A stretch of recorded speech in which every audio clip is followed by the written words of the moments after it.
সংবাদ মাধ্যমে ইতিমধ্যে গোল গোল গোল গোল করে তাদের মুখকে দেখানো হয়েছে। আমি আশা করব পুরো তদন্ত শেষ হওয়ার আগে যেভাবে সঞ্জয় রায়কেই মূল অভিযুক্ত হিসেবে চিহ্নিত করা হচ্ছে, কি কারণে আমি জানি না, তদন্ত এখনো শেষ না হলে কে মূল অভিযুক্ত আর কে সেকেন্ডারি অভিযুক্ত আমরা বলতে পারি না। তদন্ত সম্পূর্ণ হওয়া দরকার। তাই গতকাল যে ঘটনা ঘটেছে, আমার রাজনৈতিক সত্তাটা আমি 1 মিনিটের জন্য নিয়ে আসছি। আমি যে দল করি সেই দলের সর্বভারতীয় সাধারণ সম্পাদক অভিষেক বন্দ্যোপাধ্যায় তিনি নগরপালকে উদ্দেশ্য করে ফোনে কথা বলেছেন এবং এক্স হ্যান্ডেলে বলেছেন যারা আন্দোলন করছে তাদের দাবি যুক্তিযুক্ত এবং যারা এই বর্বরচিত কাজ করেছে কোনো দল না দেখে অবিলম্বে তাদের চিহ্নিত করে তাদের বিরুদ্ধে ব্যবস্থা নিতে। আজ আমি এই কলেজের একজন প্রাক্তনী হিসেবে একই দাবি করছি। আমি মনে করি না কলকাতা পুলিশ যারা স্কটল্যান্ড ইয়ার্ডের সাথে যাদের তুলনা প্রকাশ্যে পুলিশের সামনে যে মবটা ঝামেলা, তাদেরকে চিহ্নিত করতে বেশি সময় লাগার কথা নয়। তাই আমি এক্স স্টুডেন্টস অ্যাসোসিয়েশনের একজন সভ্য হিসেবে কলকাতা পুলিশের কাছে দাবি করছি, ইতিমধ্যে এই যে ছবিগুলো সংবাদ মাধ্যমে দেখা গেছে, আমি বিশ্বাস করি তার থেকে অনেক বেশি তথ্য আপনাদের কাছে আছে।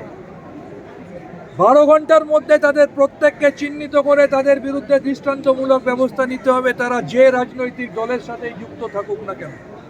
এখানেই তো একটা প্রশ্ন উঠছে এবং আমি আবার বলছি, আমরা এক্স স্টুডেন্ট, গতকাল আমরা ইন্ডিয়ান মেডিকেল অ্যাসোসিয়েশনের তরফ থেকে আমাদের সর্বভারতীয় সভাপতি বলে এসছে ভারতবর্ষের ইন্ডিয়ান মেডিকেল অ্যাসোসিয়েশনের 4 লক্ষ ডাক্তার এই আন্দোলনের সাথে আছে এবং সেই পরিবারের সাথে আছে।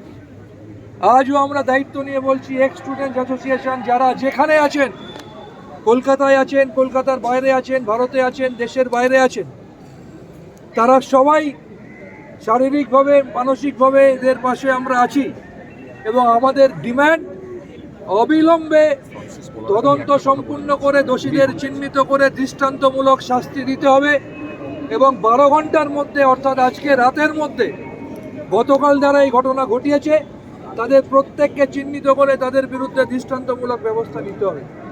আর তার সাথে সাথে আমি আবার আপনাদের সকলকে আবেদন করব, এক্স স্টুডেন্ট অ্যাসোসিয়েশন একটা কনগ্লোমারেশন। এখানে তৃণমূলপন্থী লোক আছেন, এখানে সিপিএম পন্থী আছেন, কংগ্রেস পন্থী আছেন, বিজেপি পন্থী আছেন, কিন্তু আমরা রাজনৈতিক সত্তাটা সরিয়ে রেখে বলবো এই আন্দোলনকে আমরা কেউ রাজনৈতিক স্বার্থে ব্যবহার করব না। এটা আমাদের প্রথম আবেদন।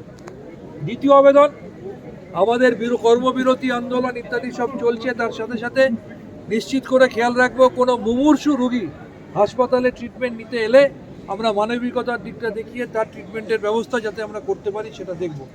এই কথা বলে আপনারা সকলে এক্স স্টুডেন্টস অ্যাসোসিয়েশনের তরফ থেকে যারা এখানে এসছেন তাদেরকে আন্তরিক ধন্যবাদ, অভিনন্দন, কৃতজ্ঞতা জানিয়ে আরও একবার ছাত্রদের এই আন্দোলনকে সমর্থন করে দোষীদের অবিলম্বে চিহ্নিত করে শাস্তি দেওয়ার দাবি জানিয়ে এবং আজকে রাতের মধ্যে, গতকাল রাতে যারা দুষ্কৃতীরা ঢুকে তাণ্ডব করেছে, আমি নিজে রাত্রি 4টে সাড়ে 4টে পর্যন্ত ছিলাম। আমি বিভিন্ন ডাক্তার, আমি বিভিন্ন নার্স, আমি বিভিন্ন রিপোর্টারের কাছ থেকে ফোন পেয়েছি। কোনো একটা জনপ্রিয় টিভি চ্যানেলের ডিরেক্টর আমাকে বলছেন যে আমার 2জন মহিলা রিপোর্টার আটকে গেছে, ডক্টর সেন একটু রেস্কিউ করার ব্যবস্থা করুন। এই ধরনের হিংস্র কাজ যারা করেছে, অনেকে বলছে এভিডেন্স ট্যাম্পার করার চেষ্টা করা হয়েছে। আমি বিশ্বাস করি সিবিআই নিরপেক্ষ তদন্ত করে তাদের চিহ্নিত করবে। এবং আমার প্রশ্ন, ভারতবর্ষের এই একমাত্র প্রিন্সিপাল যাকে নিয়ে এত আলোচনা সমালোচনা, এত ঝড়, তাহলে শুধু তাকে আমরা বুক দিয়ে কেন আটকে রাখার চেষ্টা করব? তার জন্য যখন এত কিছু হচ্ছে তাকে আমরা কেন আটকাবো?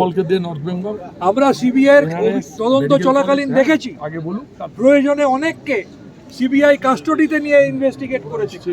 আমরা আশা করব এখানেও দ্রুততার সাথে তদন্ত সম্পন্ন করার প্রয়োজন যদি মনে করে, কারণ তদন্ত ত্বরান্বিত হোক, আমরা চেয়েছি তদন্ত ত্বরান্বিত হোক, জনগণ চাইছে তদন্ত ত্বরান্বিত হোক এবং তার স্বার্থে যদি কাউকে তদন্তের স্বার্থে যদি কাস্টডিতে নিয়েও তদন্ত করতে হয়, আমি সিবিআইকে অনুরোধ করব প্রয়োজনে কাস্টডিতে নিয়ে তদন্ত করুন। আমরা ইমিডিয়েট বলছি, আপনি যখন দলের কথা বললেন, আমি তৃণমূল কংগ্রেসের অনুগত সৈনিক হিসাবে আমার নেতা সর্বভারতীয় সাধারণ সম্পাদকের উদ্দেশ্য করে বলছি, যে বা যারা কাজ করেছে, এই কাজ করেছে, তারা যে দলের সাথে যুক্ত থেকে থাকুক তার বিরুদ্ধে ব্যবস্থা নিতে হবে। আর দ্বিতীয়, আমি বিশ্বাস করি অত্যন্ত দক্ষ কলকাতা পুলিশের পক্ষে এদেরকে চিহ্নিত করা তারা কোথাকার, তাদের কাছে খুব সহজ কাজ। আমি আশা করব আমাদের নেতার কথা মেনে পুলিশ কমিশনার যুদ্ধকালীন তৎপরতায় তাদের চিহ্নিত করে তাদের বিরুদ্ধে শাস্তি দেবে। আমরা